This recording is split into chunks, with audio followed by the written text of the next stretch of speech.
Assalamualaikum warahmatullahi wabarakatuh. Halo guys, nama saya Muhammad Bilal Mustafa.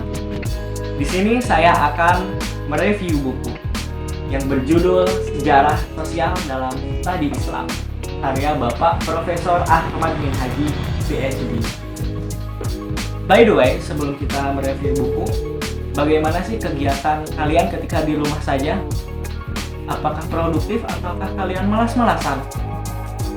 I hope sih kalian bisa produktif dan membuat karya yang bagus dan baik lagi dan bisa berguna bagi orang lain. Anyway, ketika kalian dimanapun, kalian juga harus menerapkan protokol kesehatan agar kita bisa terlindung dan tidak terpapar oleh virus corona. Dan kita pun bisa membasmi dan memutuskan rantai virus corona. Review buku Sejarah Sosial dalam Studi Islam. Kita bisa lihat buku ini adalah karangan Bapak Profesor Dr. Andes Haji Ahmad Minhaji, MA, PhD. Buku ini merupakan edisi revisi dan sudah sampai ke cetakan kedua. Buku ini diterbitkan oleh Sunan Kalijaga Press. Buku ini yakni menjelaskan tentang sejarah-sejarah sosial dalam studi Islam. Dilihat dari daftar isinya, buku ini terdiri dari 10 bab yang intinya adalah menjelaskan tentang teori, metodologi, dan implementasi. Buku ini juga dilengkapi dengan bibliografi dari penulis.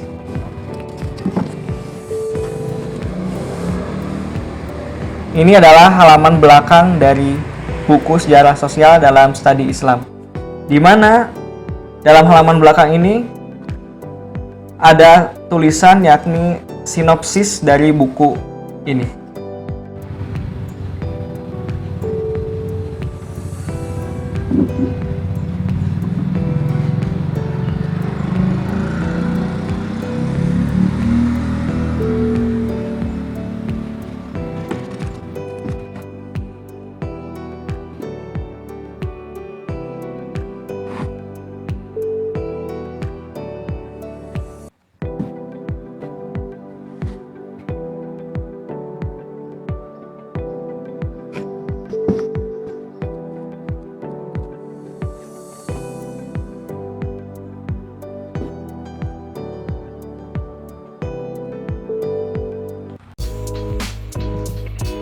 Selanjutnya adalah penilaian buku.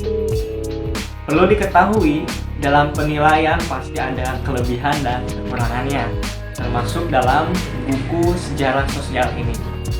Kita lihat dan kita nilai dari kelebihan dan kekurangan buku ini. Nah, dari segi fisik, saya akan menjelaskan cover terlebih dahulu. Dilihat dari cover buku ini, menurut saya gambar dalam cover ini adalah sudah sesuai dengan judul dalam buku ini, yaitu tentang sejarah. Gambar di sini menjelaskan tentang seorang ilmuwan Timur Tengah beserta dengan bangunan-bangunan kuno yang ada di Timur Tengah. Menurut saya ini sudah sesuai, tetapi yang sangat disayangkan gambarnya tidak jelas atau belum. Oke, next adalah bentuk jenis huruf. Bentuk jenis hurufnya menurut saya sudah sesuai.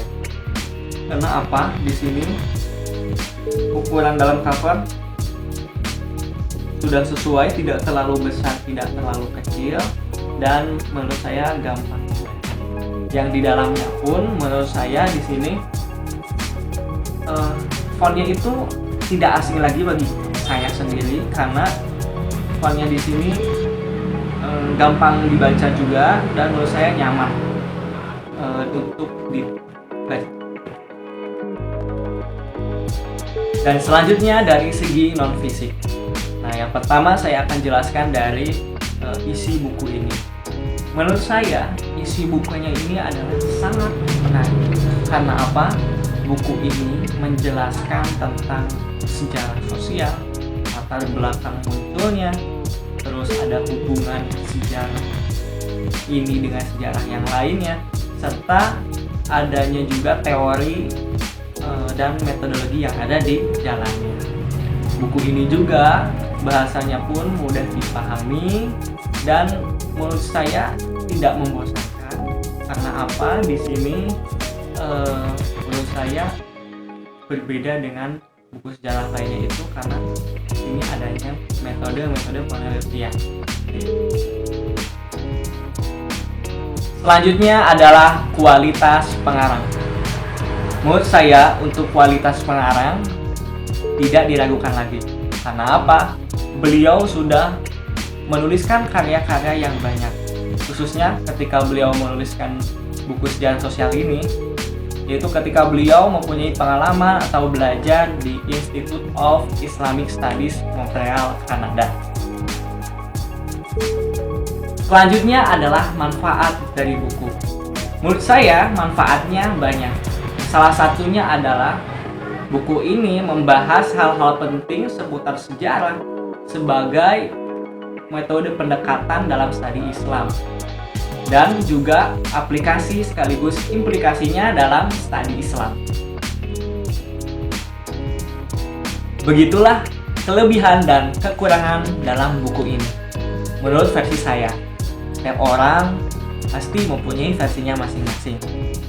Dan kesimpulan dalam review buku ini adalah buku ini sudah komplit mencakup teori, metodologi, serta implementasinya dan sangat cocok dibaca oleh kalangan mahasiswa S1, S2 maupun S3. Begitu juga kalangan umum. Dan semoga kalian bisa mengambil manfaat dalam membaca buku ini. Hanya itu yang dapat saya sampaikan. Terima kasih atas segala perhatian dari teman-teman semua. Dan insya Allah untuk kedepannya saya akan mereview buku-buku yang lainnya. Semoga panjang umur bagi kita semua dan semoga kita dalam keadaan sehat walafiat. Terima kasih. Assalamualaikum warahmatullahi wabarakatuh. See you next time.